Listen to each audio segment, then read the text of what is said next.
वर्तमान में विश्वविद्यालय को शिक्षा का केंद्र माना जाता है, लेकिन उत्तर प्रदेश की बुंदेलखंड की पथरीली जमीन पर विश्व का पहला जल विश्वविद्यालय बनाने जा रहे डॉक्टर रविकांत पाठक से खास बातचीत देखे हमारे संवाददाता राजकुमार श्रीवास्तव के साथ जनपद पीलीभीत से। दुनिया का प्रथम जल विश्वविद्यालय आखिर ये क्या है और ये किसके द्वारा बनाया जा रहा है और इसके बनाने से पर्यावरण को क्या फ़ायदा होगा, जरा आप इसे विस्तार से बताइएगा। भाई साहब नमस्कार, मैं आशुतोष शर्मा।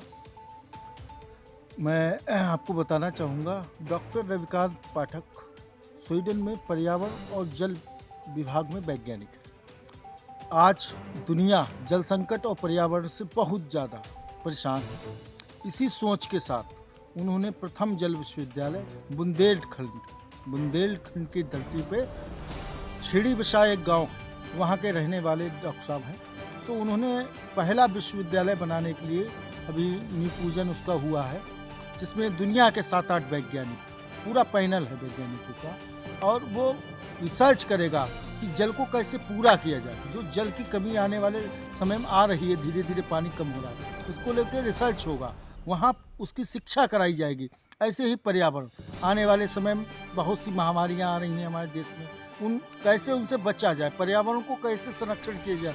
आज हम लोग वायु प्रदूषण से परेशान हैं, कहीं जल प्रदूषित मिले, ऐसे ही, क्योंकि दुनिया में हर चीज़ की पढ़ाई, डॉक्टरी है, इंजीनियरिंग है, सब कुछ है, लेकिन ये जो मेन विषय है, जो जीवन रक्षक है, इसके लिए डॉक्टर रविकांत पाठक बहुत समय से रिसर्च कर रहे हैं। 2009 से बेचारे लगे हुए हैं और बड़ा अच्छा व्यक्तित्व। डॉक्टर रविकांत जी ने गुरुकुल खोला वहीं, तो गुरुकुल में भी शिक्षा देते हैं और देश का पहला वन्य ग्राम घोषित हुआ, क्योंकि उस जहाँ पे बिल्कुल बंजर ज़मीन थी, वहाँ पे फलों के बाग, एक तकनीक से उन्होंने, बायोडाइवर्स तकनीक से उन्होंने फलों के बाग लगा दी। पूरा बुंदेलखंड एक अच्छा, जहाँ पे कुछ नहीं होता है, वहाँ पे अच्छा बनाने का प्रोग्राम है। डॉक्टर रविकांत जी को मैं अपने हृदय से साधुवाद देता हूँ कि उन्होंने बहुत अच्छे कार्य कर रहे हैं, और मैं उनकी जितनी प्रशंसा हो जाए कम है।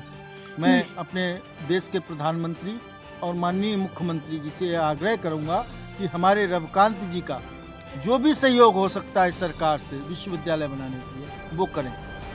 नहीं, यहाँ सरकार का भी ध्यान है, क्योंकि जल जो है, जल स्तर दिन प्रतिदिन नीचे गिरता जा रहा है। जल एक समस्या पैदा करेगा।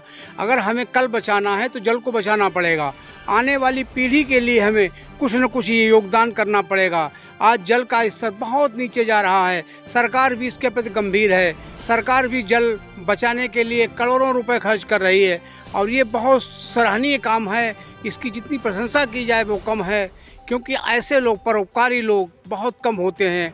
क्योंकि आज जीना तो संसार जी रहा है, लेकिन अगर गैरों के लिए जिया जाए, अब दूसरों के लिए जिया जाए, तो जीना होता है। किसी ने बहुत सुंदर कहा कि गमों की आँच में आंसू उबाल कर देखो, पड़ेंगे रंग किसी पर डाल कर देखो, तुम्हारे दिल की चुभन भी जरूर कम होगी, किसी के पैर का कांटा निकाल कर देखो। ऐसे बिरले लोग होते हैं, जितनी तारीफ़ की जाए वो कम है। ऐसे लोगों की आज आवश्यकता है, और वही हमारे लिए प्रेरणा स्रोत भी है, क्योंकि ऐसे महान व्यक्ति जब भी धराधाम पर आते हैं तो परमार्थ के लिए जाते हैं।